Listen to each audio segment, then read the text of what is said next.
আজকে সকাল থেকে কিন্তু ওয়েদারটা বেশ থমথমে ছিল, বৃষ্টি হবে বলে। তো সকালবেলায় ঘুম থেকে উঠে সবার ফার্স্ট চলে গেলাম ডোডোর খাবারের প্রিপারেশন করতে।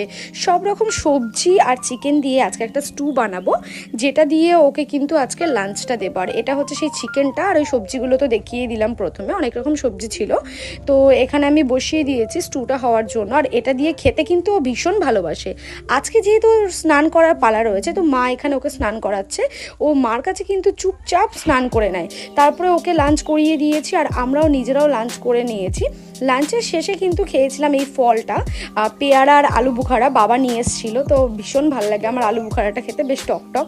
সন্ধেবেলার দিকে কিন্তু বোন এখানে বানাচ্ছিল ঘুগনি, আর বোন কিন্তু ঘুগনিটা বেশ ভালোই বানায়, হয়তো তোমরা দেখে বুঝতেই পারছো কতটা সুন্দর হয়েছে। রাত্রেবেলার ডিনারের জন্য মা এখানে রান্না করছিল চিকেন কষা, আর সাথে কিন্তু রুটি। আর চিকেন কষা আর রুটি দিয়ে আমরা ডিনার কমপ্লিট করে নিলাম। ভিডিওটা ভালো লাগলে অবশ্যই লাইক কমেন্ট শেয়ার। আজকের জন্য টাটা।